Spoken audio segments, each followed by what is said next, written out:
S'il vous plaît, mademoiselle, merci. Avec les chips. Santé Mario, ouais. Je crois que tout simplement, je l'ai fait voler en éclats et j'ai explosé son jeu. You cannot be serious. Il est espagnol, Rafael Nadal. Hello les légendes et bienvenue sur la chaîne Tennis Légende Podcast. On se retrouve chaque mardi pour vous faire vivre les coulisses du circuit ATP et WTA à l'aide d'anecdotes, d'histoires croustillantes et de parcours inspirants. Je vous propose un épisode un peu spécial cette semaine, c'est le premier d'une nouvelle série pour vous faire découvrir l'histoire des marques qui font le tennis. On commence avec Nicolas Forêt, directeur général chez Aide France et Espagne depuis plus de 20 ans. Vous allez découvrir d'où vient le nom de la marque, son logo, l'idée de faire des raquettes alors que c'était pas le business premier de la boîte. Nicolas nous parle des légendes du tennis qui ont permis de faire évoluer le matériel Aide. On a évidemment creusé le dossier d'un de leurs ambassadeurs mythiques, le Serbe Novak Djokovic. Vous allez en apprendre sur l'actuel numéro 1 mondial. Notre invité nous raconte aussi quelques histoires sympas avec Agassi, Kuerten, Marat Safin ou encore l'Australienne numéro 1 mondiale femme, Ashleigh Barty. Vous allez découvrir à quoi correspond le métier de directeur général d'une des marques leaders du tennis. Et si vous jouez chez cette marque et que vous avez des questions sur le matériel ou l'histoire de l'équipementier qui n'est pas répondu dans l'épisode, n'hésitez surtout pas à la poser en commentaire, j'irai chercher la réponse avec grand plaisir. Sachez qu'on fait gagner la toute nouvelle raquette Boom MP de chez Aide par tirage au sort en marge de cet épisode. Et elle est très stylée, je dois le dire. Pour la gagner, il suffit de vous inscrire sur le premier lien en description. Pensez à vous abonner à la chaîne YouTube Tennis Légende Podcast ou à la plateforme audio sur laquelle vous écoutez l'épisode. Et à nous mettre un like dès maintenant et 5 étoiles sur Apple Podcast ou Spotify. Ça nous aide considérablement à faire connaître notre travail. Un grand merci par avance. Avant de laisser place à l'épisode, vous avez accès à notre 11e masterclass avec Henri Lecomte et sa femme Maya. C'est un honneur d'avoir pu enregistrer ce nouveau cours de plus d'1 heure avec l'ancien numéro 5 mondial et finaliste de Roland Garros. La masterclass est dédiée à la gestion des émotions sur un court de tennis ainsi qu'en match sous pression. Maya, sa femme, est coach thérapeute. Leur complémentarité est une force pour traiter ce sujet en profondeur. C'est l'opportunité de retrouver du calme dans ton jeu, de développer la notion de plaisir même dans les moments chauds et d'accéder à ta zone mentale, cet état de pilotage automatique qui te permet de pleinement performer. Henri et Maya font une dizaine d'interventions en entreprise par an, en se servant notamment de la finale ratée à Roland et du comeback de Lecomte en Coupe Davis 91 pour comprendre, exemple à l'appui, comment se remettre en question, gérer son mental et mieux exploiter son potentiel.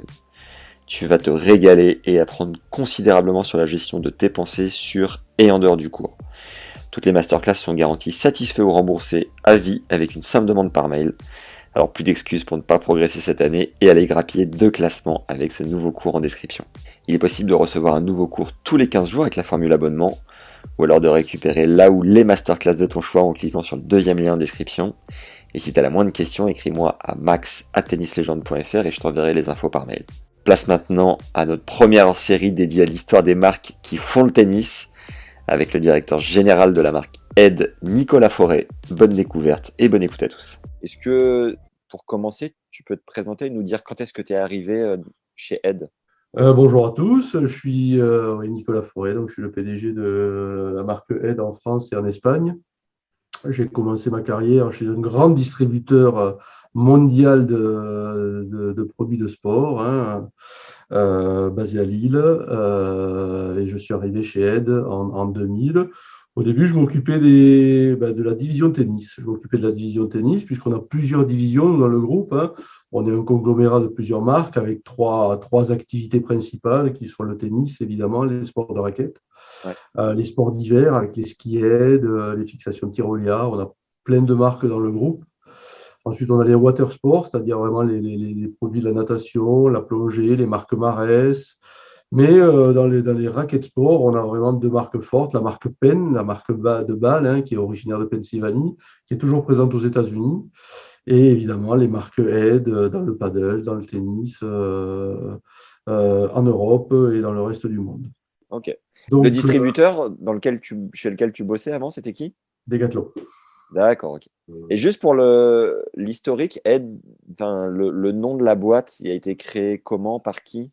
Alors, je finis, on est distribué dans 90 pays à peu près dans le monde, et donc on trouve la marque partout dans le monde quasiment, avec ces pays-là, avec ces produits-là. On est originaire, la marque, elle vient de Howard Aide, ingénieur américain, qui tout simplement, il y a 70 ans, a créé la marque en faisant au début, son premier travail, il était ingénieur métal. Donc son premier travail, ça a été de créer les premiers skis métal, vraiment. Donc ça a été le premier qui s'est dit, tiens, au lieu d'utiliser du bois pour faire des skis, je vais faire du ski avec des sandwichs de métal. Et c'est pour ça que quand il a mis sa première plaque de métal sur un ski, il a mis un rivet en haut de la ski. C'est pour ça qu'on reconnaît maintenant le logo de Head, qui est en fait une spatule de ski avec un point au milieu qui est en fait un rivet de ski. Et c'est lui qui, Howard Head, a créé les premiers skis métallisés et qui ensuite s'est dit, bah, tiens, je vais aussi faire des raquettes de tennis, et qui a aussi commencé à faire des raquettes, à travailler des raquettes et à produire ses premières raquettes métal, et ensuite, évidemment, à penser graphite et tout ça. Et quoi, il était passionné par ces deux sports? Ah ouais, il était passionné par ces deux sports, il était vraiment innovateur, hein, puisque vraiment c'est lui qui a commencé à vraiment, surtout dans la partie ski, à lancer vraiment le métal dans le ski. Et ensuite, tout simplement, il faut savoir qu'il a travaillé aussi pour d'autres sociétés, il a travaillé pour Prince, en fait, après, et il est revenu à ses premières amours en créant tout simplement la marque à son nom, quand elle a commencé à se développer vraiment un peu partout dans le monde. Et un rivet, juste pour les gars comme moi qui n'y connaissent rien, c'est quoi? Une vis, dis-toi une vis. C'est Ok, la très vis, bien. le point que tu vois au milieu de notre logo, Ok. c'est la vis tout simplement qui servait à tenir la plaque métal sur les premiers skis qu'il a créés. Ok. Donc toi, tu es arrivé à l'ère des Ah, je suis arrivé un peu plus tard, hein, on va dire, des Agassi sans prasse, quoi. Voilà, moi je suis arrivé en 2000, vraiment, on était en plein lancement de notre technologie intelligence quand on avait commencé. Ah oui, en Tu effet. vois, cette Howard Head, c'était il y a 70 ans, et depuis 70 ans, la nécessité d'innover, vraiment, d'apporter de l'innovation, c'est vraiment un des trois piliers de la marque, quoi. Vraiment l'innovation et chercher des choses qui permettent d'améliorer les produits pour les utilisateurs, quoi. Et ça a été quoi les temps de passage forts en termes d'innovation? Alors, le premier passage, ça a été le titanium, hein, vraiment, tous nos auditeurs connaissent sûrement la TIS6, qui a été une révolution vraiment dans le monde, où on s'est dit, on va agrandir les tamis, on va mettre des plus longues cordes, on va utiliser ce titanium qui avait la propriété de pouvoir rigidifier la raquette, mais en enlevant du poids. Et donc, ça a permis de créer ces premières TIS6 dans les années 90, qui ont été une révolution. Et donc, depuis, le titanium a été diffusé par bien d'autres marques, bien d'autres utilisateurs. Ouais. Et voilà, C'était quoi? C'était un brevet au départ qui a été Oui, c'était un brevet. déposé? C'était le fait d'utiliser du titane et de l'insérer au milieu des couches graphites, qui a permis tout simplement de faire cette révolution des raquettes qui descendaient en dessous de 300 grammes. À cette époque-là, on avait commencé, après, on a diffusé un petit peu ces produits, on les a améliorés au point d'arriver à créer des raquettes de 200 grammes, quoi. Alors, qui avaient des propriétés extrêmes, c'était super léger. Bon, après, on avait du mal quand même un moment à descendre trop en poids. Mais au moment des lancements des raquettes intelligentes, hein, qui a été une variation un petit peu des raquettes titanium, ça nous a permis de faire des raquettes super légères, de faire des raquettes qui réagissaient. On se souvient des fibres intelligentes qui se raidissaient au fur et à mesure qu'on agrandissait l'impact sur la raquette. Donc, on se souvient de la demi entre Grosjean et Clément en Australie, où ils sont tous les deux premiers utilisateurs de raquettes intelligentes sur leur demi-finale. Bon, ça a été dans le sens de Sébastien à cette époque-là. Mais voilà, on a eu ces passages-là. Attends, c'est Arnaud qui gagne. Oui, c'est Arnaud, pardon. Oui. Ouais. Mais Sébastien, pardon, avait été le premier à convaincre Arnaud de passer vraiment sur une raquette intelligente. C'est pour ça que je me référais il était passé plus tôt. Moi, je me souviens à cette époque-là, à l'entraînement, mon entraîneur me dire: ah, tu essayes la aide d'intelligence, la raquette qui va te permettre de jouer intelligemment. Et donc, moi, j'avais 10 ans et je comprenais pas tout à cette époque-là. Je me disais, waouh, c'est un concept incroyable, le nom, le look. Mais c'était, faut le dire aussi, un coût marketing exceptionnel, non? Alors, le coût marketing qu'on avait là sur cette raquette-là, on avait un petit démo tool qui était en fait une petite barre de fibres piézoélectriques. C'était celle qui était posée sur le shaft vraiment de la raquette. Ouais, sur le cœur. En haut, il y avait une petite diode. Donc, tu donnais un petit coup là sur le truc comme ça et ça allumait la diode. Donc, le choc on te montrait bien à quel point le choc crée cette énergie électrique, et cette énergie électrique servait à rigidifier tout simplement le shaft et à donner vraiment encore plus de contrôle à la raquette. Donc là, à partir de là, ça a commencé à être l'épopée. Donc Sébastien Arnaud qui joue sur la Prestige intelligente à l'Australian Open. Derrière, Kuerten qui passe aussi sur les raquettes intelligentes. Et ensuite, qu'on a développé évidemment sur les raquettes type André, Agassi, Marat Safin ensuite évidemment. On a développé cette technologie sur l'ensemble des silos de la marque, Radical, Prestige, évidemment à cette époque-là. Et donc, tu parlais de Safin. Est-ce que la Prestige a été faite pour lui ou pas? Pas tout à fait. Enfin, elle n'a pas été faite pour lui, elle était produite avant. D'accord. Celui qui a vraiment le plus développé la Prestige, la vérité, c'est Emilio Sanchez et Henri Lecomte. Okay. C'était surtout Henri qui a travaillé beaucoup sur le développement de la Prestige, puisque la Prestige en premier était vraiment plutôt en Tamiya 600, l'original de Safin, mais des Henri ont permis tout simplement de la développer ensuite en 630 et ensuite voire même en 660 par moment. Mais c'est vrai celui qui nous a certainement le plus aidé pour la Prestige, c'est sûrement Henri. C'est vraiment lui qui a vraiment travaillé là-dessus. Ouais, vraiment. Très bon, ça. Là-dessus. Et ensuite, évidemment, la Prestige a été développée donc en 600 pour Safin et en double XL. Donc, elle faisait 708 de mémoire et en 600. Bon, tu comprends pourquoi il tapait aussi fort dans la balle, un coup droit et au service. En 600, vu la taille du tamis, et en 708, le bras de l'œillet est si important qu'évidemment, on tape très, très fort. D'accord. Par contre, il vaut mieux bien centrer, parce que si tu ne centres pas bien, tu l'envoies sur le village à côté, quoi. J'avais vu une stat passer qui disait qu'il cassait une raquette et demie par match en moyenne. Est-ce que ça vous a desservi ou malgré tout, son aura et sa notoriété faisaient quoi qu'il arrive, c'était bon pour vous? Ouais, c'était bon pour nous parce que beaucoup connaissent l'anecdote qui, au moment de son jubilé, quand Marat s'est arrêté, on lui a offert, il voulait se mettre au ski, il voulait skier maintenant qu'il était retiré du circuit, et la marque lui avait offert un snowboard où on avait marqué, je ne me souviens plus le nombre de raquettes qu'il avait cassées dans sa carrière. On avait fait tout un truc, on l'avait designé de la même façon, avec son numéro fétiche là-dessus, au moment où il est parti du circuit. Donc on pourrait dire, on se souvient de ce joueur comme un joueur charismatique, décidé, certainement pas récompensé par le nombre de grands chelems qu'il aurait pu gagner à une certaine période, mais pour nous, ça a été vraiment un très très bon partenaire, sans doute. Toutes les marques ont des locaux, un siège monde quelque part. Vous, Aide France, du coup, qu'est-ce que vous gérez par rapport à Aide Monde? Alors, nous, Aide France, on est situé à côté de Grenoble, où nous avons une base logistique qui dessert toute l'Europe du Sud, France, Espagne, Portugal, Canaries, et tout ça, pour tous les produits du groupe. Mais originellement, on va dire, la marque, elle vient de Kennelbach, c'est-à-dire en Autriche, la marque est autrichienne. Pourquoi? Parce que tout simplement, Howard Head, même s'il avait été américain, il est venu travailler tout simplement dans les montagnes autrichiennes au moment où il a vraiment lancé la marque. Et c'est pour ça que tu vas dans notre petit village au fin fond de l'Autriche, à côté de Bregenz, à côté du lac de Constance.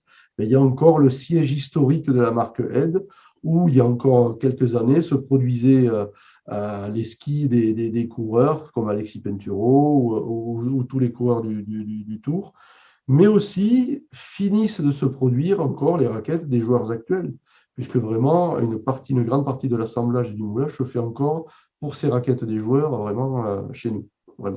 Et c'est quoi la répartition aujourd'hui de l'activité d'Aide entre le tennis, le ski et peut-être même d'autres activités?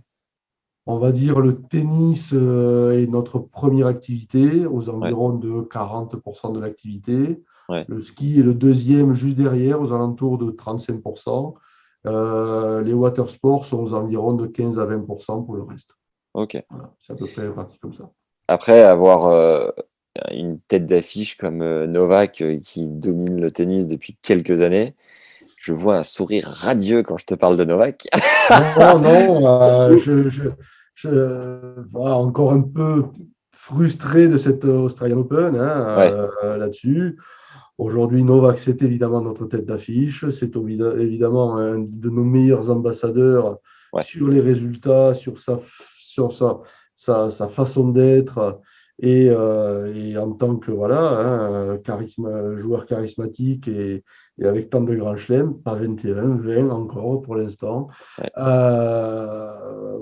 est un peu frustré de ce qui s'est passé en tant que sponsor à l'Australian Open. Mais encore une fois, on est respectueux de ces. On a un engagement très long terme. Novak, il est revenu chez nous dans les années 2010, je pense que son retour s'est fait. Il était avec qui avant ? Il a été dès le début avec nous. Il est passé un petit temps chez Wilson et ensuite il est revenu chez nous. Wilson, exact, ça me revient. Il y a une relation avec Novak qui va au-delà du tennis et du sponsoring. Déjà, ses parents sont les distributeurs, sa famille et le distributeur de aide en Serbie. Donc, effectivement, il est impliqué dans la marque au-delà du développement de produits. Aujourd'hui, il aime la marque aussi pour le ski parce que c'est un super skieur. Il faut savoir qu'à l'âge de 13 ans, il aurait pu devenir plutôt skieur que tennisman. Il est super ami avec un ancien coureur de chez Ed qui s'appelle Bode Miller, qui est un coureur américain qui a été plusieurs fois champion olympique, plusieurs fois champion du monde. Et Bode, lui, qui a joué les qualifs de l'US Open, puisqu'il était très bon au tennis aussi quand il était gamin. Donc, tout ceci fait qu'évidemment, on a une relation quasi fraternelle ou familiale, on va dire, avec nos athlètes. On a des relations de longue durée avec nos athlètes. On n'est pas dans le one shot là-dessus. Donc c'est frustrant. On espère de meilleurs lendemains pour Novak dans le futur là-dessus. Il est en contrat jusqu'à quand chez vous ? Il est en contrat encore 3 ans. Je pense. On a fait son renouvellement de contrat il y a 2 ans à Paris, au moment de Roland-Garros 2019, je crois, avant la pandémie. En même temps que Sacha Zverev, puisque leurs contrats se suivent globalement. Après, aujourd'hui, Novak, son contrat aujourd'hui est plutôt un contrat, on va dire, sur pente descendante, vu son âge là-dessus. Mais on sait très bien qu'aujourd'hui, ce n'est pas une question que d'argent, ce n'est pas une question que de développement, c'est aujourd'hui une question d'accompagnement et de l'accompagner dans ses projets futurs. Et on sait qu'il en a quelques-uns qui lui tiennent à cœur, sa fondation, son tournoi aussi en Serbie. Donc tout ceci, ça fait partie du package que l'on a relationnel avec lui. Et c'est plusieurs millions annuels ? C'est confidentiel. Mais on parle de plusieurs zéros, en effet. Aujourd'hui, une marque comme la nôtre fait une relation tout à fait claire entre ce que ça génère comme revenu et ce que ça coûte. Aujourd'hui, si on continue à l'endorser ou l'avoir comme ambassadeur, c'est bien parce qu'aujourd'hui, c'est rentable pour chacune des parties. Et vous vous situez où par rapport aux concurrents Wilson, Technifibre, en termes de position sur le marché grand public. Un rapide break pour nous filer un immense coup de main. Mets-nous un like dès maintenant si t'es sur YouTube. Ça nous aide comme jamais à faire connaître notre travail. 5 étoiles si t'es sur Apple Podcast ou Spotify. Et un avis sympa, ça fait chaud au cœur. Tente de gagner la nouvelle raquette Headboom MP par tirage au sort en t'inscrivant sur le premier lien en description. Et enfin, si tu veux mieux gérer tes émotions sur le court, t'as accès à notre 11e masterclass avec Henri Lecomte et sa femme Maya, qui est coach thérapeute. Ce nouveau cours est dédié à la gestion des émotions sur un terrain de tennis ainsi qu'en match sous pression.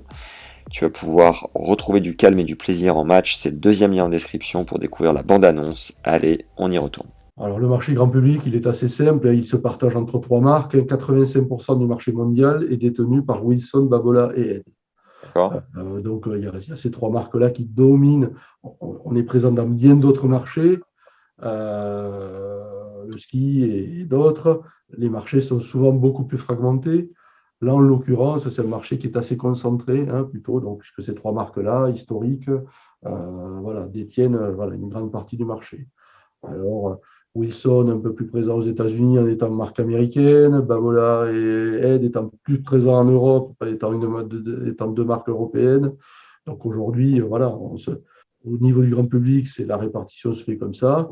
Et au niveau des joueurs, et effectivement, chaque marque a son pool de joueurs, d'ambassadeurs qu'il travaille, avec qui il collabore. On a été content de voir Roublev nous rejoindre il y a un an à peu près là-dessus.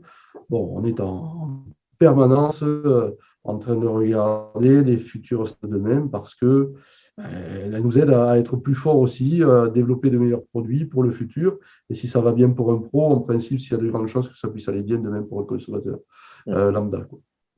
Tu aurais quelques anecdotes sympas avec les légendes de l'époque ou plus récents, comme Kuerten, qui est quand même de l'époque, mais bon, Agassi, je sais pas, Goran Ivanisevic, peut-être, des histoires un peu sympas à relayer. Ouais, c'est vrai que la marque, depuis le temps qu'elle existe, qu'elle supporte des joueurs comme ceci, on en a des tas d'anecdotes, hein, vraiment. Alors, j'en ai une de ce matin. Donc, tu sais certainement que Sacha Zverev est à Montpellier. Ouais. Il est venu faire le tour de Montpellier. Donc, on vient de faire partir en urgence par transporteur deux bobines de cordage pour son tournoi à Montpellier parce qu'il est arrivé à Montpellier, il s'est rendu compte qu'il finissait sa bobine de cordage et qu'il lui fallait des cordages et qu'il n'en avait pas assez pour faire la semaine à Montpellier s'il espère aller assez loin. Donc, Okay. tu vois, vraiment, ils ont beau être très très beaux au tennis, ils n'ont pas tout la tête bien truc. Donc, ce matin, un coursier est parti amener deux bobines de cordage pour Sacha pour qu'il puisse se corder ce soir, quoi. Tu le connais personnellement? Tu as une bonne relation avec lui? Enfin, Alors, je ne le connais pas personnellement, non. Je l'ai rencontré 3-4 fois au moment de signature ou d'activité qu'on a avec lui. C'est quelqu'un de très, très impliqué dans le développement de son produit. Par exemple, tu vois, la raquette qu'il utilise, la Gravity, tu sais qu'il y a la particularité d'avoir deux couleurs de chaque côté de la raquette. Ouais. Et ça, c'est une idée de lui. C'est une idée de lui d'avoir dit un jour, tiens, vous faites des raquettes, c'est super, quand on a un coup droit ou en revers, c'est la même couleur. Pourquoi on ne fait pas? Alors, ça implique des contraintes en production. Ouais. C'est pour ça que les raquettes étaient toujours les deux faces de la même couleur. Lui, il a eu l'idée de dire pourquoi je n'aurais pas une différente. C'est pour ça qu'on a lancé la première Gravity de Ashley, Barty et de Sacha et de Roublev maintenant, qui ont deux couleurs différentes de chaque côté. Et pas trop galère à produire du coup? Ça met un peu plus de temps à produire. Hein. Il faut tourner la raquette au moment où on va tout simplement la peindre. Ouais. Et ça génère des complications, mais bon, c'est eux les patrons. Hein. Quand on aime, on y va. Hein.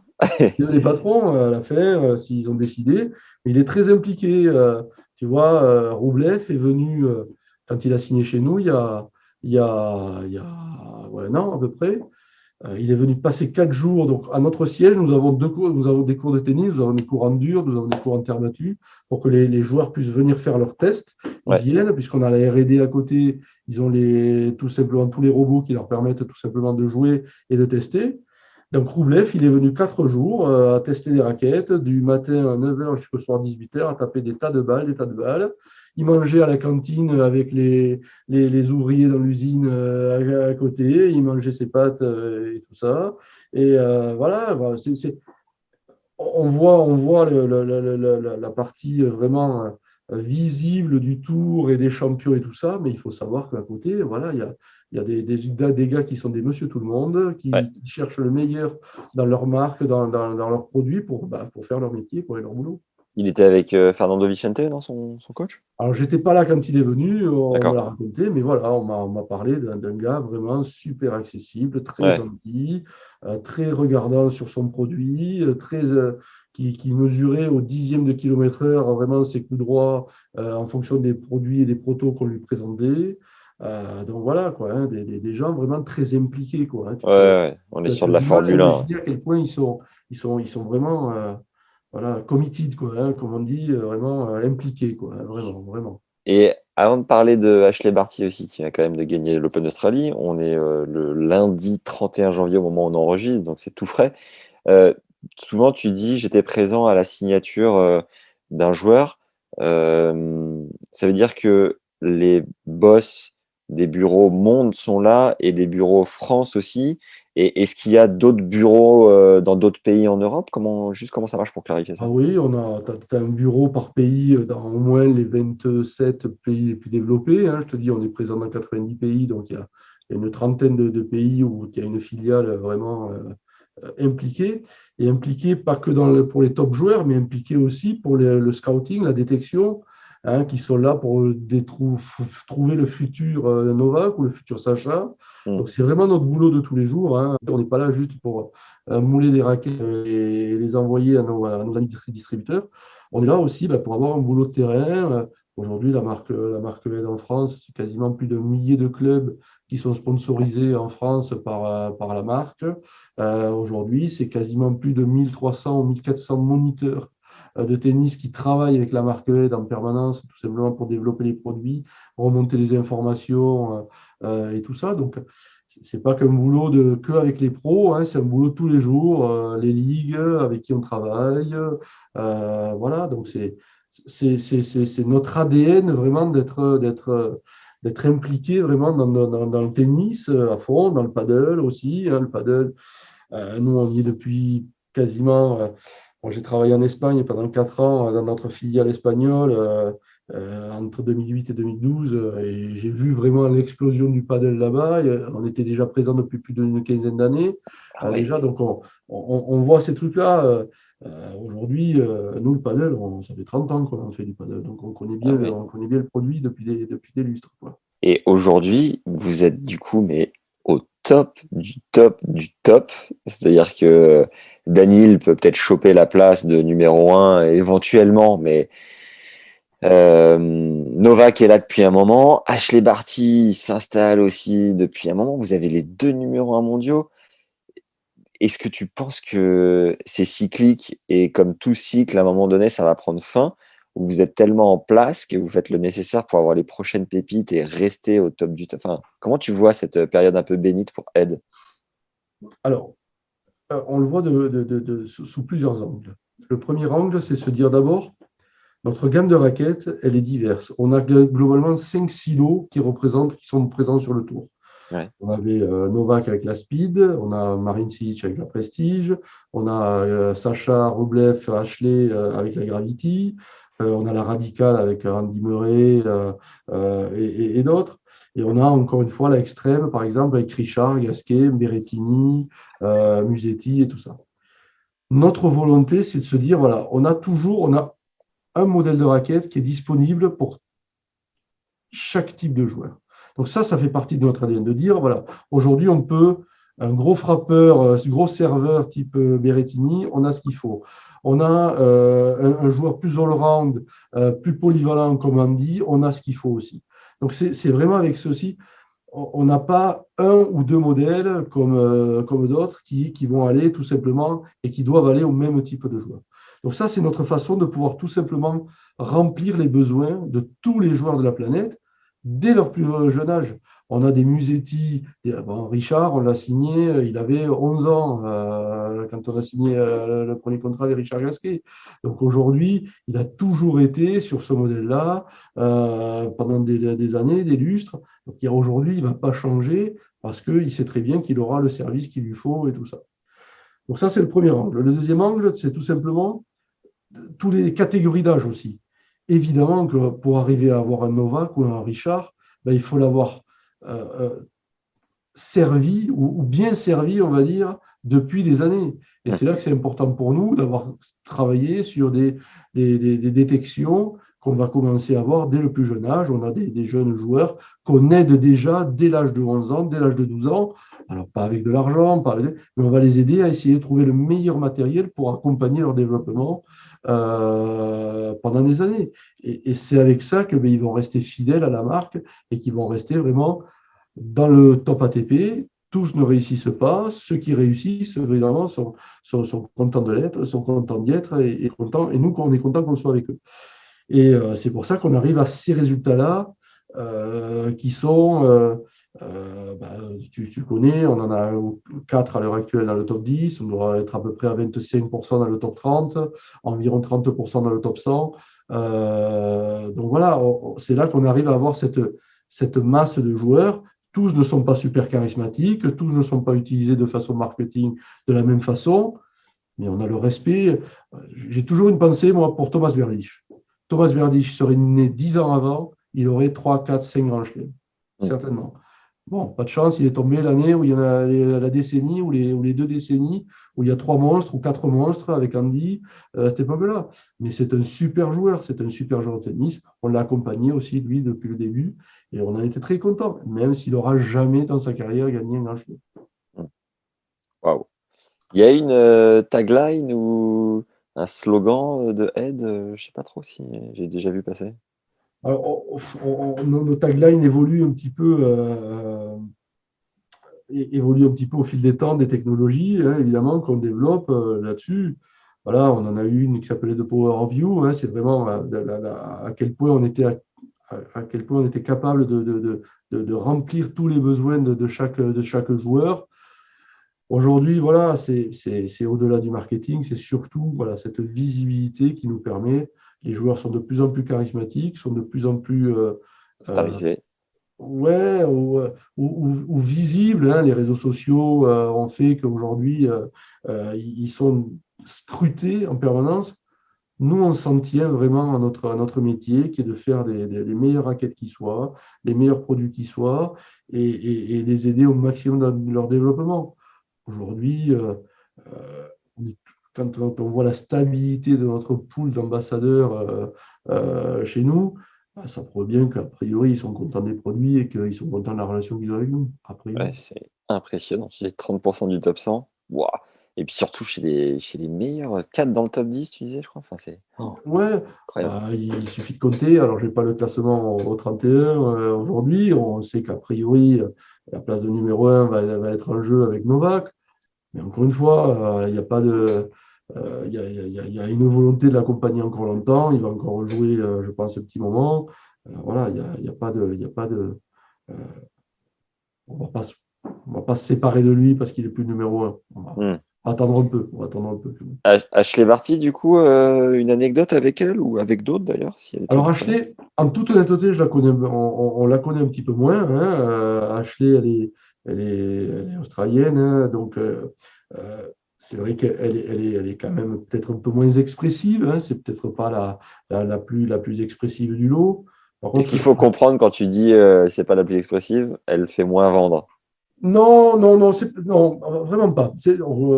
Non, je dirais au contraire, elle est plutôt excessivement posée. Hein.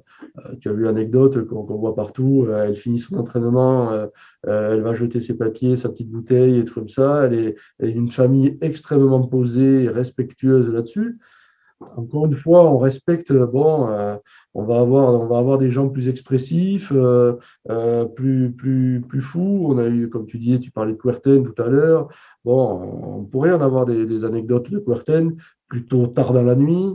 Hein, voilà. Mais bon, voilà, avec Ashley, on sait que ça sera une dévotion au tennis de façon importante et que certainement elle ne franchira jamais quelques lignes jaunes importantes parce que ce n'est pas dans son caractère. C'est tout simplement tout à fait respectueux là-dessus. Un Roublev est aussi excessivement respectueux. C'est quelqu'un qui, dans un player lounge, fera les 30 mètres qui te séparent pour venir te dire bonjour. Voilà. Chose qui ne se passe peut-être pas avec l'ensemble des joueurs.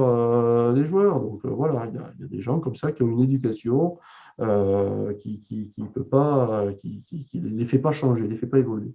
Alors que Goran Ivanisevic et Gustavo Kuerten, ils étaient plus avec leur thermobag en boîte de nuit. Ouais, on ne voit pas. Bon, je me souviens d'une soirée où on avait invité des distributeurs. Dans une péniche à Lyon au moment du Grand Prix de Lyon de Gilles Moreton, hein, à cette époque-là. Ouais. Bon, on avait amené Gouga ce soir-là pour signer des autographes et tout ça. Bon, il est arrivé avec ses longs cheveux et son bonnet là-dessus. On ne le connaissait pas dans la rue, mais c'était plutôt le genre à vouloir dire bonjour à tout le monde, à vouloir boire un coup avec tout le monde.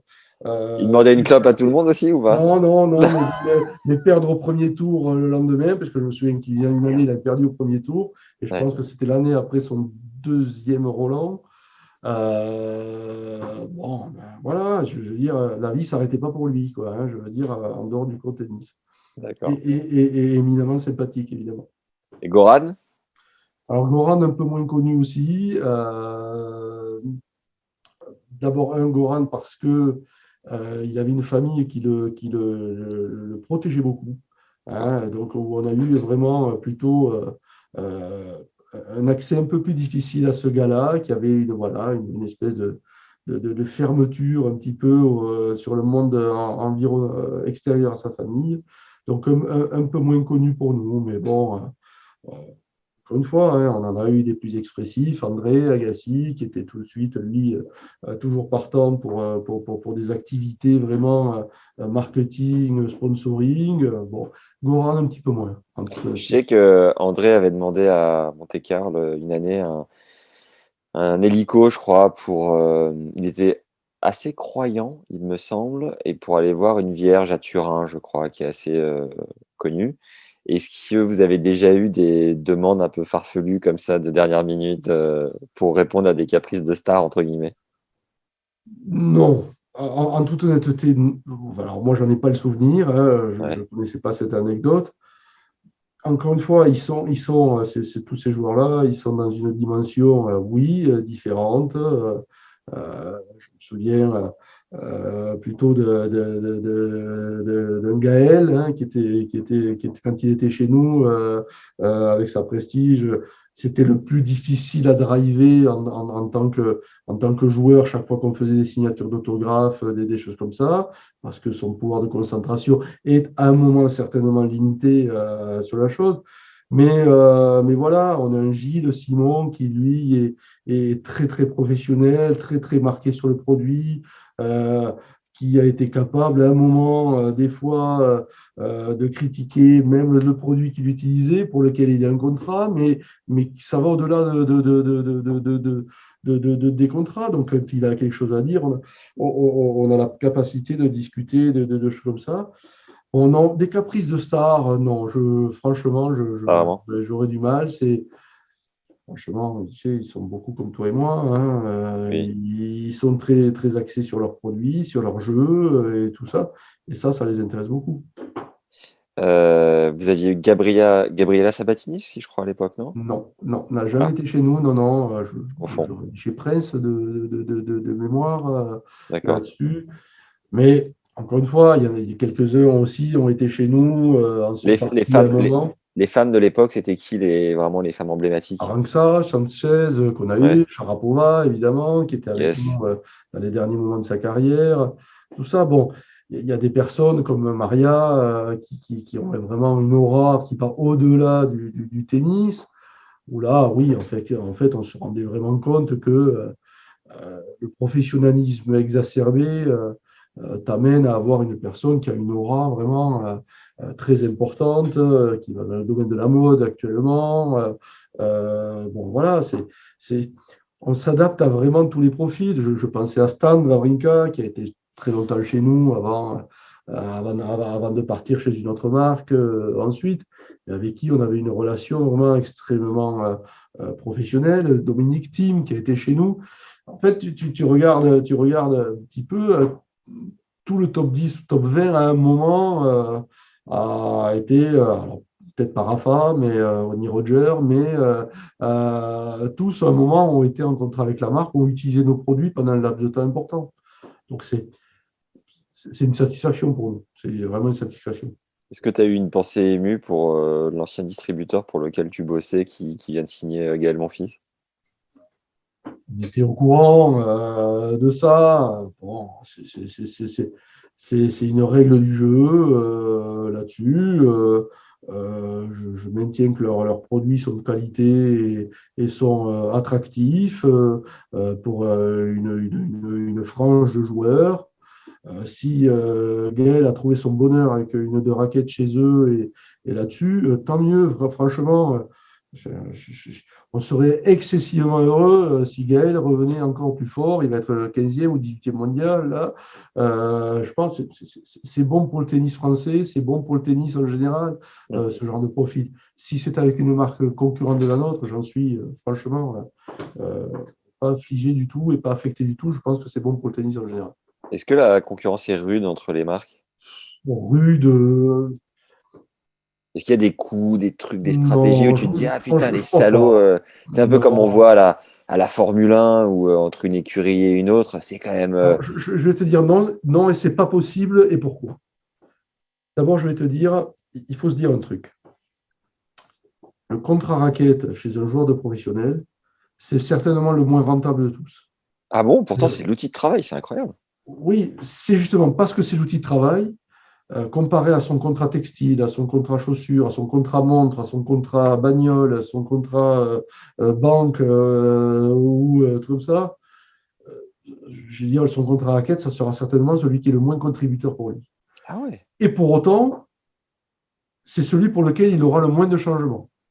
Pourquoi? Parce qu'on sait très très bien que ces joueurs-là, quand ils ont le produit qu'il leur faut, ils ont la raquette qu'ils veulent, ils ne changent pas. Je veux dire, il faut être clair, peu de joueurs changent simplement pour l'argent. Non. Aujourd'hui, ils changent pour un modèle vraiment où ils ont ressenti. Il y a eu quelques années, je dirais, il y avait une guerre des têtes d'affiche où certains joueurs, je pense à Stan, par exemple, Wawrinka, qui est parti de chez nous parce que devant lui, il y avait Novak, il y avait Andy, il y avait Sharapova. Donc, une marque comme la nôtre ne peut pas non plus avoir une communication diffusée, diluée sur 50 joueurs différents. On est obligé à un moment de faire sur des têtes d'affiche. Il y avait Verdasco qui était parti chez Dunlop et qui avait pris un énorme chèque et qui finalement n'avait jamais réussi à jouer avec la raquette, je crois. Voilà, exactement. Donc, on a des exemples là-dessus. Est-ce que Gaël a pris un énorme chèque? J'en sais rien du tout. Tu le sais, Nicolas, bien sûr. Ouais, j'en sais foutre rien. Et franchement, ce qui nous intéresse, encore une fois, c'est de faire la relation vraiment de notre produit et le joueur. Et ce n'est pas qu'une question d'euros et de dollars. Ok, got it. Ta responsabilité de PDG d'une telle marque en France, ça correspond à quoi? Quelles sont tes missions? Qu'est-ce que tu gères? Comment ça marche? Mon boulot, c'est de faciliter qu'il y ait le moins de graines de sable dans tous les services dans notre entreprise. On a de la comptabilité jusqu'au scouting, à nos représentants qui vont voir les magasins de sport. On a à peu près 1200 magasins de tennis qui travaillent avec nous régulièrement. Donc voilà, on travaille avec tous ces gens-là. On fait notre boulot de marque et de passionné. Voilà, comme je t'avais dit, plus de 1000 clubs qui sont en contrat avec nous, les moniteurs de tennis, on a un pool d'ambassadeurs qui travaillent avec nous vraiment au quotidien, quasiment, des personnes qui s'occupent des joueurs en devenir. Voilà, donc c'est passionnant de mêler la passion de ce sport avec du business. Je veux dire, on ne se dit pas c'est business first et après le reste suit.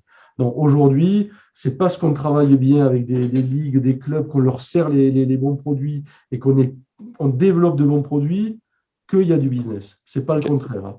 D'accord? Et ça, c'est vraiment ce qui je veux dire, moi je suis très heureux quand on apprend qu'un club est venu se rallier à notre cause, qu'il est content de nos produits et qu'il vient signer chez nous. Donc, la semaine dernière, j'étais avec le Paris Country Club, bien connu des Parisiens, qui signe pour 3 ans avec Ed, qui est content de nos produits, dont les moniteurs voulaient vraiment adhérer à notre projet.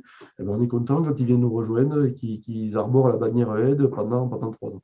Vous avez combien de salariés au bureau? On est à peu près une 80aine. Ah ouais, quand même. Et c'est pas un frein pour vous d'être loin de Paris? Alors, comme nous n'avons pas que le tennis, nous avons Ouais. aussi le ski. À Oui. Grenoble, on est un peu plus près des stations de ski. Bien vu. Donc aujourd'hui, tu vois, là, dès que je raccroche, je pars à Serre-Chevalier pour un test de ski avec nos magasins les plus importants de la zone, où on va tout simplement leur faire tester les skis qui sortiront l'hiver prochain et dont on a besoin évidemment de recueillir leur feedback, de recueillir leurs impressions pour travailler aussi sur ces produits-là. Et, Encore une fois, le terrain, la proximité et les produits, c'est vraiment notre credo. et Donc, quel que soit le sport pour lequel on travaille. comment tu partages ton temps entre tennis, ski, paddle, comment tu gères? On est bien organisé. Je ne suis pas tout seul.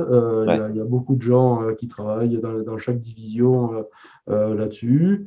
Tu vois, en fin de semaine, je pars aussi à Barcelone, à notre filiale en Espagne, parce qu'on a effectivement des tests, des tests avec Sanyo, hein, notre joueur de paddle, du World Paddle Tour. Donc voilà, il y a plein de choses différentes chaque fois qui alimentent chaque semaine. Et c'est comme ça qu'on les vit avec passion, quoi, les choses. Vraiment. Ça n'arrête pas, dis donc. Ça, c'est une vie de rockstar. Non.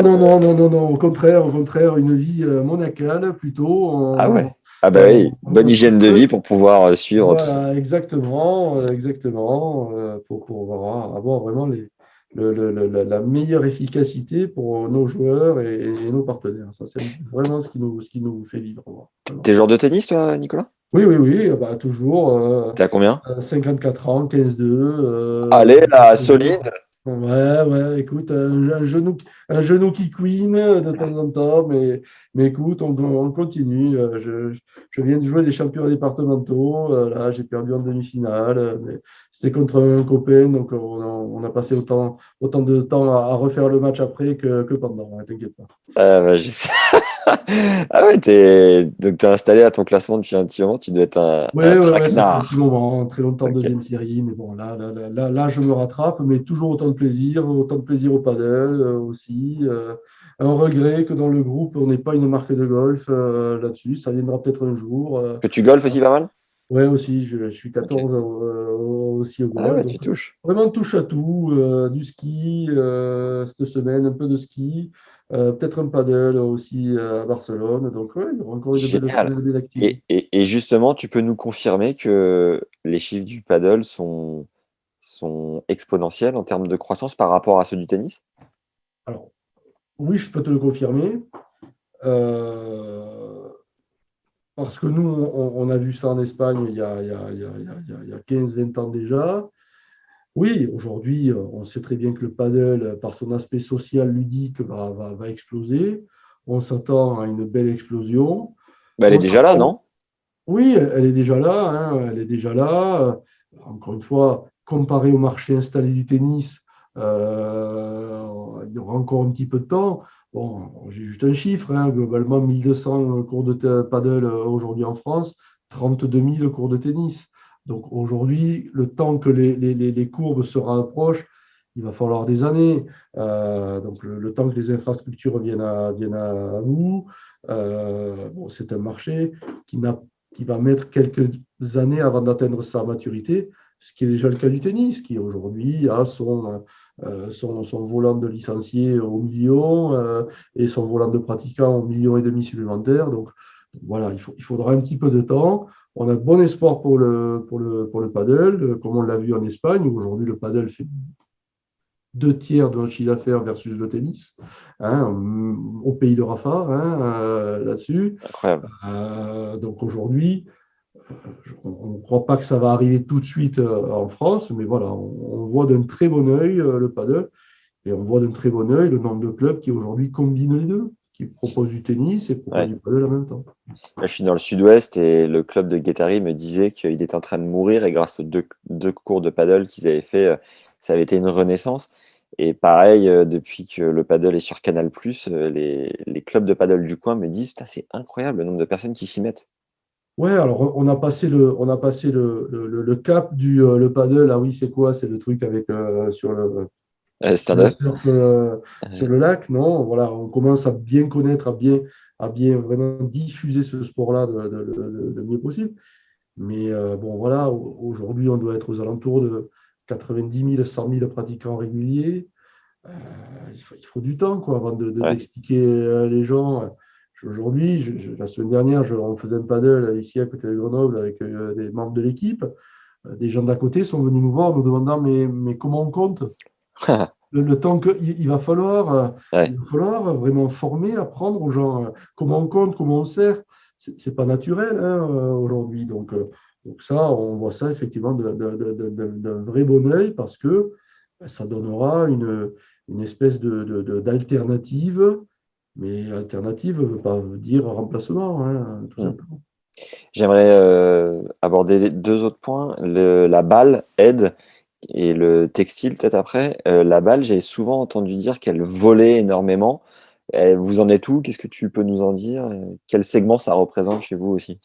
Alors, la balle, c'est un produit très important. C'est un peu l'essence du marché. Donc, on monitore vraiment le marché de la balle de tennis et de padel de façon importante parce que c'est ce qui va vraiment donner un petit peu la température de l'activité là-dessus.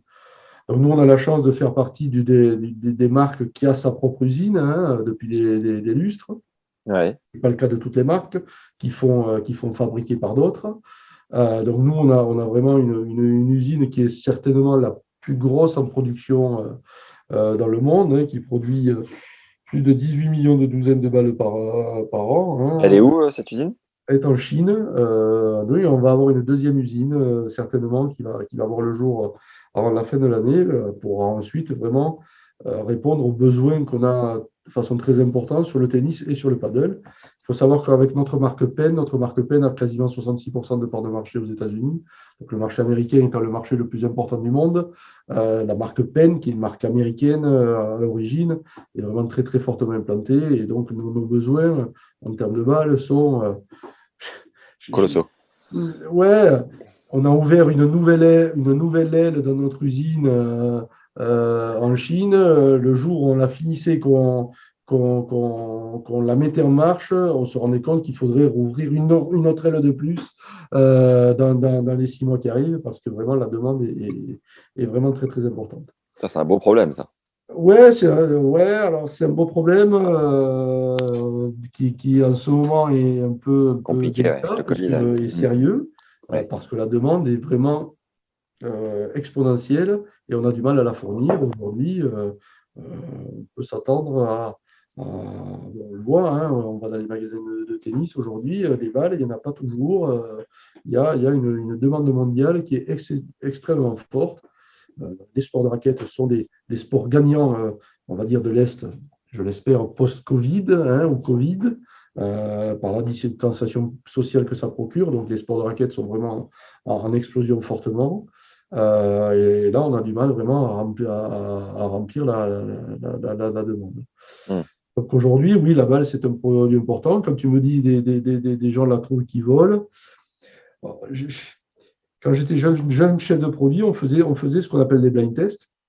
C'est-à-dire que tu ne peux pas imaginer le nombre de fois où on faisait des tests avec des balles et on se permettait ces balles-là, notre usine, on envoyait des balles concurrentes, donc on envoyait des balles de toutes marques et on faisait enlever le logo. Alors, c'est un truc assez chiant parce qu'avec une pince à épiler, tu es obligé d'enlever le logo de notre concurrente. Et donc, on fournissait des tubes regonflés à des joueurs de tennis et on leur disait, mais voilà, sachez que là, il y a 3 balles ou 4 balles différentes, jouez avec et remontez-nous vos impressions. Et on faisait des tests après 15 minutes, après 30 minutes, après 45 minutes et tout ça. Le produit est extrêmement subjectif. La balle, tu certainement joues au tennis, il y a des jours où tu te dis, en ce moment, je tape la balle, je suis super bien, j'ai un super hit, je frotte super bien et tout ça. Et puis il y a des matins, tu te lèves, tu es un peu mal partout, tu as l'impression que tu tapes jamais au milieu et tout ça. Le nombre de gens qui sont certainement incapables de nous dire, voilà, telle balle, c'est la head, telle balle, c'est la X, telle balle, c'est la W, c'est excessivement subjectif comme produit. Donc, nous, notre créneau, c'est de dire, voilà, oui, c'est un produit simple, très simple, mais très difficile à bien faire. Les conditions d'hygrométrie, les conditions de chaleur peuvent faire varier excessivement la propriété d'une balle. Et donc voilà, on a vraiment ce credo d'être extrêmement précis sur la production de nos balles. On a plus de 70 points de contrôle avant qu'une balle sorte et vienne dans ton tube pour être jouée. Donc ouais, on est assez fiers de ça. À un point même, je vais te dire qu'à un moment, on était sponsor de pas mal de tournois et tout ça. On a un peu reculé. On n'est pas forcément envie d'être. On est la balle officielle de Montpellier cette semaine de l'ATP 250, de la balle de Bercy aussi, hein, évidemment. Mais aujourd'hui, on attend plutôt qu'on vienne nous chercher pour nos balles plutôt qu'autre chose. Et qu'est-ce qui explique cette si bonne odeur quand on ouvre une boîte de balles? Jamais. C'est quoi? C'est le feutre? C'est Non. quoi? Alors, ouais, alors c'est ce qu'on appelle le joint. On se dit toujours, ouais, c'est super, le joint entre les deux pièces de feutre, ils sont rentrés comme ça, Ouais. est super bien fait. Tout le monde dit, mais il y en a qui le font super bien. Mais en fait, le joint, c'est au moment où on compresse les deux pièces de feutre sur la balle qui a été tout encollée, que le joint sort et se remplit. On ne le fait pas, le joint. Il se fait automatiquement par tout simplement l'afflux de colle qui vient sortir du truc. Et c'est un peu l'odeur de ce Cette caoutchouc colle. du joint qui Ouais. donne cette odeur-là. Ah ouais, on sniffe du joint. Bah, bravo les gars. Ok, super. Ouais, ne pas faire ça tous les 4 matins, mais plutôt jouer avec, hein, c'est bien aussi. C'est bien aussi. Le textile, est-ce que c'est toujours d'actualité? Vous avez des joueurs, vous avez Silic, je crois, non? Voilà. Ouais. On a Silic, on a notre chaise gagnante de Roland Garros, Shrikova, Barbara, qui est en full aide, hein, tout simplement. Aujourd'hui, on est un peu nouveau là-dedans.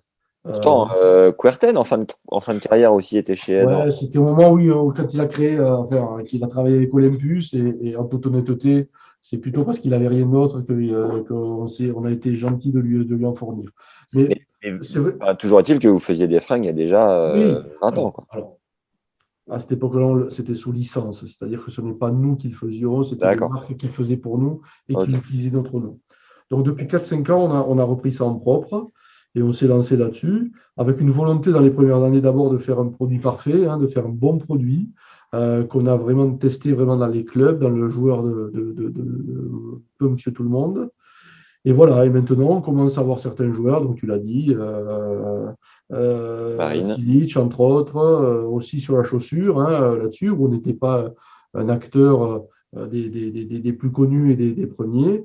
Aujourd'hui, on est très satisfait puisque vraiment nos produits sont de plus en plus utilisés. Ils sont demandés vraiment par ceux qui sont vraiment nos références vraiment sur le marché, qui sont souvent les moniteurs, hein. Je peux te garantir que mon moniteur qui travaille plusieurs heures par jour avec la même chaussure, il est important qu'il soit bien et bien protégé. Donc là, pour nous, ce sont des éléments importants, hein, vraiment les feedbacks qu'on a des moniteurs, des ambassadeurs de notre marque. Et ouais, on est très content. Aujourd'hui, ça se développe bien. Ça fait partie des produits complémentaires qui sont vraiment très, très bien traités.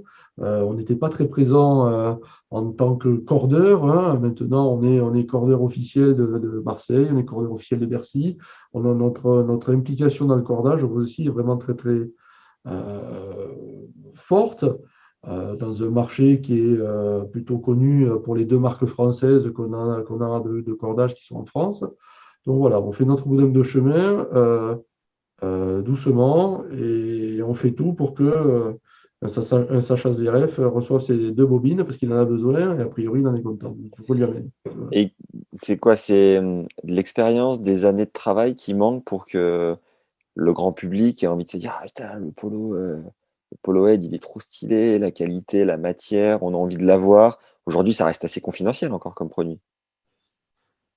Oui, alors, je veux dire, aujourd'hui, on ne s'attaque pas à Nike ou Adidas, hein, peut-être. Bon, en dehors de ces 2 gros-là, il y a quand même beaucoup de marques qui se partagent le reste du marché. Mhm. Et là-dessus, on est vraiment dans le pratiquant. Dans le pratiquant, on va chercher vraiment le meilleur usage, prix, et pas forcément marketing.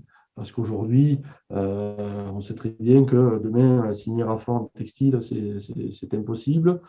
Et on n'en a pas forcément la volonté parce qu'aujourd'hui, c'est pas dans ce créneau-là qu'on va se mettre. On est vraiment dans le pratiquant vraiment, vraiment fort et peut-être moins la dimension marketing. C'est vrai que ce ne sont pas les créneaux dans lesquels on va aller dépenser beaucoup d'argent en marketing parce que les investissements sont très, très forts par rapport au retour. D'accord. Ok. Got it. Qui fait vraiment battre ton cœur ou a fait battre ton cœur sur le circuit depuis toutes ces années, Nicolas? Je vais peut-être paraître un peu non objectif, mais moi, j'ai toujours été fan de Novak. J'ai vraiment été toujours très, très fan de Novak parce que peut-être que oui, il y a une part d'incompris chez ce gars-là. Il y a peut-être une part d'extrémisme dans ce gars-là, le thème de la vaccination. On peut être d'accord, pas d'accord avec lui. Je me réfère vraiment à sa capacité à aller au bout de son raisonnement. Bon ou mauvais, je ne juge pas. J'ai toujours été admiratif vraiment de sa résilience. C'est vraiment un mot fort avec la victoire de Rafa hier là-dessus. Voilà, je me souviens une fois, je vais à Roland-Garros, je vais voir Novak pour son entraînement, un entraînement. On était au Stade Français. Il s'entraînait souvent à la Faisanderie là-haut et j'avais été admiratif. J'avais passé 2 heures où là, le gars, il était arrivé, avant de toucher la moindre raquette, il avait fait 1h30 d'assouplissement façon yoga, stretching et tout ça. Et il avait touché la raquette, peut-être, je me souviens, il avait joué avec Tatlo, il avait joué vraiment peut-être 20 minutes, 25 minutes. Et après ces 25 minutes, il a refait demi-heure, 3/4 d'heure d'étirement. Wow. Donc quasiment 1h30 avant, 20 minutes après, pour 20 minutes de jeu. Donc c'est cette capacité à se dire, voilà à quoi il faut que j'arrive si je veux arriver à mes objectifs, parce que, bon, a priori, il n'a plus besoin d'apprendre à faire un coup droit, mais il sait où sont ses objectifs et il sait mettre ce qu'il faut derrière pour arriver à s'approcher d'un grand chelem calendaire comme l'an dernier. Donc l'an dernier, j'ai extrêmement mal vécu la défaite à l'US Open en me disant, voilà, à un moment, il n'y a pas la récompense ultime. Et 2 jours après, je me disais, mais regardons-le dans l'autre sens, quoi. Ce qu'il a fait en dehors de ça, même s'il n'a pas fait le grand chelem. Voilà, j'étais plus mal à l'aise pour lui pendant la rencontre contre Daniil, qui a fait un super match et il n'y a absolument rien à dire. Mais voilà, tous ces efforts pour passer pas si loin. Tu as mis plusieurs jours à t'en remettre? Non, en toute honnêteté, non, pas plusieurs jours, mais plutôt se dire, voilà, après, on peut voir le verre vide ou le verre plein. Hein. Derrière, il avait gagné 3 grands chelems à la suite, en les survolant. Voilà, il l'aurait fait, il ne l'a pas fait, il ne le fera peut-être jamais. Voilà, on revient à de l'humanité, quoi. Tu disais au début de l'entretien que humainement, c'était un gars, je sais pas, tu citais un peu ses valeurs. C'est vrai que c'est assez controversé les avis auprès de Novak. Tu le connais un petit peu, tu connais ses valeurs, tu sais justement que c'est un gars bien. Enfin, qu'est-ce que tu sais de lui, quoi? Et vraiment. Encore une fois, Novak arrive 10 ans après ou 10 ans avant Roger Rafa. Il n'a peut-être pas la même perception. Il vient d'un pays sur lequel l'image est peut-être un peu décalée là-dessus. Donc voilà, il a un moment, oui, souffert de la comparaison Roger-Rafa, mais il n'a pas changé pour autant. Quand on dit aujourd'hui, il essaie de se faire aimer, non, c'est là que je ne suis pas d'accord. Il n'essaie pas de se faire aimer. Il a sa voix, il a sa ligne et il s'y tient. Vous l'aimez pas, c'est une chose. On peut aussi aimer moyennement le caractère un petit peu business de Roger, sans critiquer loin de là son truc et tout ça. Voilà. Lui, il fait sa ligne. S'il faut à un moment faire des choses différemment ou mieux que Roger Rafa pour plaire, je ne suis pas sûr qu'il est prêt à faire. Je ne suis pas sûr qu'il soit prêt. En tout cas, c'est un gars très intelligent qui gère très bien sa com. J'entendais dire que, par exemple, à Roland, tu vois, il essayait toujours de passer aux heures de grosse audience. C'est un mec, il sait ce qu'il fait, quoi. Enfin, je ne suis pas 100% d'accord avec ça. Ah ouais? C'est sûr qu'il est vraiment super d'accord en disant comme défense, ouais, c'est mon agent qui s'est gouré en signant le papier pour l'Australie, pour rentrer en Australie. Non, nous, en tant que sponsor, on peut se dire, voilà, bon, c'est pas sa meilleure défense, c'est peut-être pas la meilleure idée qu'il ait eue. Bon, encore une fois, il a peut-être voulu un excès d'honnêteté ou pas, je n'en sais rien du tout. Mais aujourd'hui, voilà, je ne suis pas sûr qu'il soit dans la communication à outrance et qu'il prenne comme exemple d'autres personnes. Okay. Je crois qu'il a une sainte horreur des faux semblants et ça peut-être lui avoir joué des tours à un certain moment, c'est certain. Tu nous ferais un pronostic sur le nombre de grands chelems tu sens qu'il pourrait aller chercher jusqu'à la fin de sa carrière? On veut que tu te mouilles un peu, Nicolas. Ce qu'on est sûr, c'est que je pense qu'il veut aller jusqu'à Paris 2024. Ouais. Certain. Donc jusqu'à Paris 2024, il y en a 7. presque 7 globalement. Ouais. Ce dont on sait, c'est qu'il a très envie. Ça, je peux vous garantir que, comme disait Kyrgios, il valait mieux pas qu'il le joue l'Australian Open parce que sinon, je pense qu'il aurait eu les dents qui raclaient par terre. Wow. Je pense qu'il a les dents qui raclent par terre. Maintenant, les contraintes, voilà, quel sera le poids entre résilience, aller jusqu'au bout de son idée sur la vaccination ou pas, j'en sais rien, et à quel point ça jaugera sa carrière ou sa saison à venir, j'en sais foutre rien. Admettons, il participe à au moins 5. Et que 2024, il lui reste même 3 ans à jouer derrière. À la fin de sa carrière, tu le vois à combien? Moi, je pense franchement, aujourd'hui, bon, encore une fois, compter le nombre de grands chelems de gars de moins de 30 ans depuis quelques années, il n'y a eu que Del Potro, Silic, Wawrinka et Thiem qui ont gagné.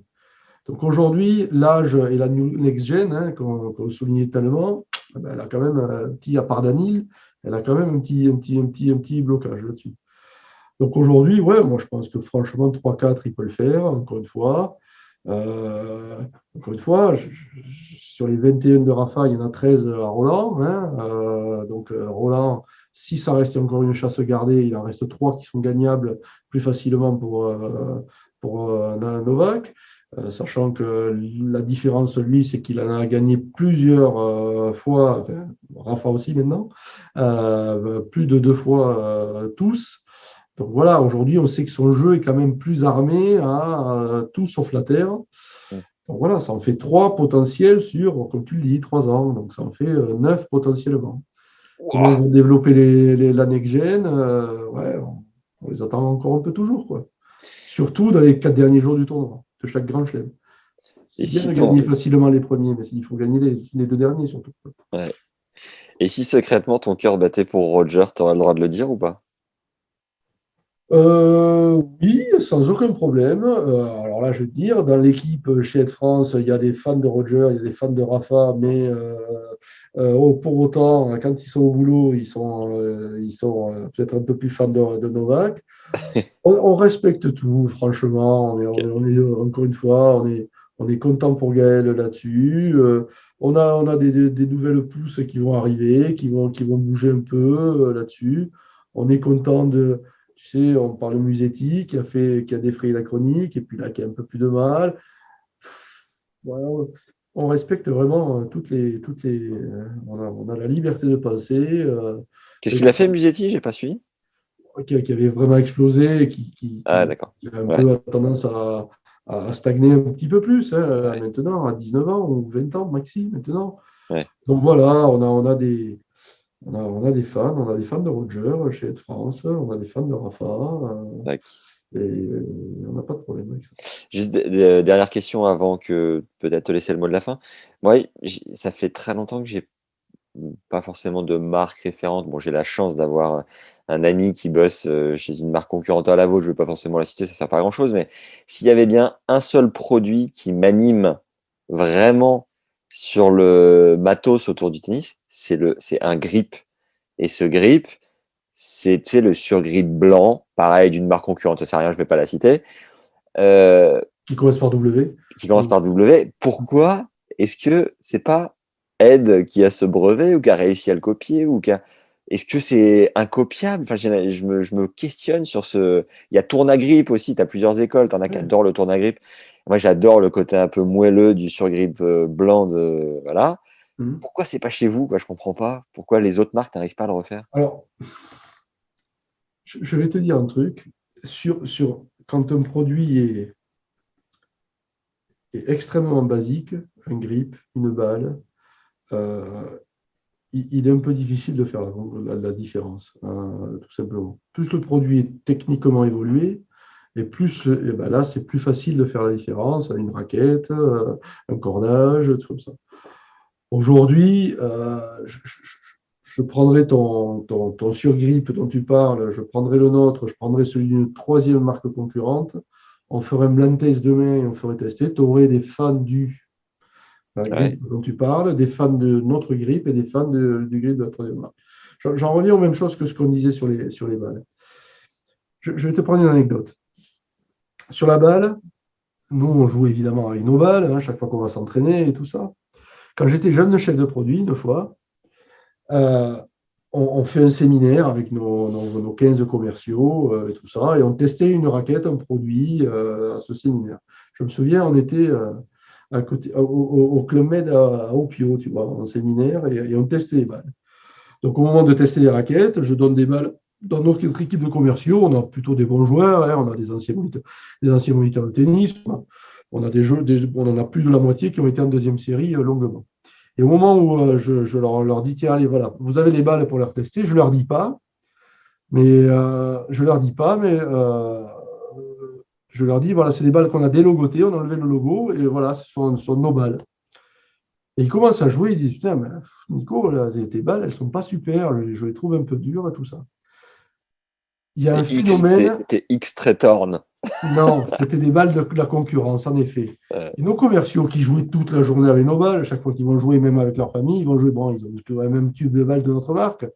Mais le fait de juste changer, ils aimaient un peu moins. Pourquoi? Parce qu'il y a un phénomène d'accoutumance, vraiment, tout simplement, à un produit là-dessus.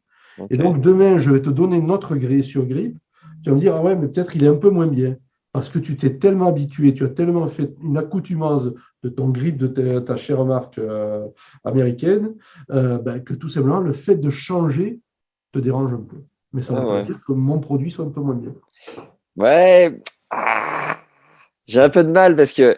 Écoute, parce que les gars. Si tu joues à nos raquettes et que tu gardes le grip, c'est pas grave, on te les enverra sans grip. T'inquiète pas. Trop sympa. Mais c'est vrai que tu vois, mon pote qui me permet d'avoir des raquettes d'une autre marque me dit de manière assez objective, c'est vrai qu'on bosse sur le grip, mais on n'arrive pas à avoir un produit qui absorbe autant la transpiration, qui est aussi moelleux. Pourtant, on essaye. Alors, c'est vrai que comme ça, au toucher, en un quart d'heure, pourquoi pas. Mais à la fin d'un entraînement, direct, tu vois que le truc est plus… Enfin, bon, on va pas faire 2 heures sur le grip, mais je sais pas, c'était un petit truc qui m'a… Change-les souvent et achète-en d'autres, c'est bien. Ok. Il faut qu'on se voit. Est-ce qu'il y a un mot de la fin, une question que je t'ai pas posée sur la marque, un truc dont tu aimerais parler? Non, je crois qu'on a fait le tour. Encore une fois, on est impliqués. On aime tout. Si ce podcast révèle des remontées d'informations dans les commentaires sur nos produits, on est toujours preneur vraiment de tout ce qui peut être fait pour améliorer le jeu, améliorer les produits là-dessus. Ne pas hésiter à se rapprocher d'un des magasins distributeurs de notre marque, ne pas hésiter à se rapprocher d'un des ambassadeurs, un moniteur de notre marque là-dessus et leur dire, voilà, moi j'aimerais un produit qui soit un petit peu comme ça. On adore ça. On adore ça. N'hésitez pas à poser des questions en commentaire du coup et on enregistrera peut-être un petit complément ensemble s'il faut y répondre. Pour terminer, j'ai une petite coutume pour mieux connaître mon invité et sortir aussi un peu du cadre tennis. Et c'est 5 questions de fin. Est-ce que tu écoutes des podcasts, Nicolas? Rarement, en Rarement. toute honnêteté, je suis assez réseaux sociaux là-dessus, sur l'ensemble des moyens de communication de notre marque, mais je suis assez peu podcast. Ok. Je suis plutôt direct live. Est-ce qu'il y a un livre qui t'a particulièrement inspiré dans ta vie et que tu aimes bien offrir, que tu pourrais nous citer? Je vous conseille fortement le livre d'André Agassi. Open, Vraiment. yes. Ouais. Je ne sais pas si tout le monde l'a lu, je pense que beaucoup l'ont lu. Moi, j'ai trouvé une résilience à un travail sur soi quand on n'a pas la passion forcément du tennis à l'origine, qui est un bel exemple avec le recul, je me rends compte que mes efforts n'étaient pas vains. Voilà. Et c'est ça qui m'a beaucoup plu dans ce livre-là. Est-ce qu'il y a un film que tu pourrais revoir 350 fois s'il le fallait? Non. Ok. Non, parce que je ne suis pas dans la... Je ne suis pas forcément dans la passion du cinéma et tu me donnerais un match à voir, ouais, il y en a un. Allez, que je reverrai. un match. Finale Roland 21. Une citation que tu aimes bien? Il faut être lent dans la délibération et vif dans l'action. Napoléon Bonaparte. Super. On réfléchit bien à ce qu'on fait et quand on a fait et qu'on a bien réfléchi, on se lance et là on ne s'arrête plus. Comme tu as un poste à forte responsabilité, un conseil managérial qu'on t'aurait filé ou je sais pas, que tu as découvert avec le temps et qui t'anime? Je préfère une bonne personne qu'un bon professionnel. Ça m'anime tous les jours. Je suis entouré de gens, je suis entouré de très belles personnes. Je n'ai aucun problème à embaucher de très belles âmes plutôt que de gens super compétents en marketing, tout comme ça. La compétence, ça peut s'acquérir. Le savoir-être, ça ne peut pas s'acquérir. Et comment on reconnaît une belle âme? Quand je suis en entretien d'embauche, je me pose toujours la question, est-ce que je ferai 1000 km en voiture avec lui? Ah ouais, incroyable. Toujours. Ok. Hyper intéressant, superbe et merci Nicolas pour ce tour d'horizon. J'ai appris plein de trucs, j'espère que les auditeurs aussi. Et c'était dit avec objectivité, j'ai trouvé, bon évidemment on prêche pour sa paroisse un petit peu, mais c'était hyper intéressant de découvrir, de mieux connaître ce secteur, cet envers du décor et de le rendre accessible au grand public. Merci d'avoir pris le temps, c'est hyper sympa. Allez, à la prochaine Nico. À la prochaine. Ciao. Salut. Merci d'avoir suivi ce première série dédiée à l'histoire des marques jusqu'au bout. Merci Nicolas de nous avoir partagé ta vision du tennis, de la concurrence, du management et de la vie de manière générale. J'ai vraiment passé un très très bon moment. Pense à t'inscrire dans le premier lien en description pour tenter de gagner la raquette Ed Boom MP par tirage au sort. Le résultat a lieu dans 7 jours. Et j'ai une annonce à vous faire. Je réfléchis à organiser un premier stage de légende sur la côte basque ou ailleurs pour les beaux jours, avec un coach de renom pour progresser sur le court, mais aussi des intervenants de haute voltige pour mieux gérer la récupération, la nutrition, la prépa physique, la respiration, l'aspect mental et j'en passe. Il y aura une dizaine de places, pas plus, et si tu es intéressé, j'ai créé un sondage pour mieux comprendre ce qui te plairait. Il est en lien dans la description de l'épisode. Et prends 2 minutes à remplir, ça m'aiderait énormément et me permettrait de t'envoyer les infos dès que ça sera en place. Et si tu ne trouves pas le lien dans la description, tu peux m'envoyer tes idées ou ton intérêt à max@tennislegende.fr. En attendant de te faire coacher sur le court, un excellent moyen de progresser chaque mois et d'exploiter ton potentiel, c'est en profitant de nos masterclass. On a sorti la 11e avec Henri Lecomte et sa femme Maya. C'est un honneur d'avoir pu enregistrer ce nouveau cours de plus d'1 heure avec l'ancien numéro 5 mondial et finaliste de Roland Garros. La masterclass est dédiée à la gestion des émotions sur un cours de tennis ainsi qu'en match sous pression. Maya, sa femme, est coach thérapeute et leur complémentarité est une force pour traiter ce sujet en profondeur. C'est l'opportunité de retrouver du calme dans ton jeu, de développer la notion de plaisir, même dans les moments chauds, et d'accéder à ta zone mentale, cet état de pilotage automatique qui te permet de pleinement performer. Henri et Maya font une dizaine d'interventions d'entreprise par an, en se servant notamment de la finale ratée à Roland et du comeback de Lecomte en Coupe Davis 91, pour comprendre, exemple à l'appui, comment se remettre en question, gérer son mental et mieux exploiter son potentiel. Tu vas te régaler et apprendre considérablement sur la gestion de tes pensées sur et en dehors du cours. Tu as une offre pour t'abonner dans le lien en description pour recevoir un nouveau cours tous les 15 jours et fracasser tes barrières sur le terrain. Et si tu veux avoir accès à une seule masterclass en particulier, c'est possible. On en est donc à la 11e et les 10 précédentes sont listées en bas de la page en description. Tu peux les commander directement ou alors en m'écrivant un mail à max@tennislegende.fr. A noter un point important, toutes les masterclass sont garanties satisfaits ou remboursés à vie. Avec une simple demande par mail, vous n'avez plus d'excuses pour ne pas progresser et vous envoler au classement cette année. Et si à tout hasard ta carrière était derrière toi mais que tu veux quand même mettre ta pierre à l'édifice, n'hésite plus. Et par avance un grand merci, vous êtes plus de 30 légendes à nous avoir soutenus sur le podcast jusqu'à maintenant. Si tu l'as pas encore fait mais que chaque semaine t'y penses, fonce parce que ça fait une énorme différence pour moi pour continuer ce projet.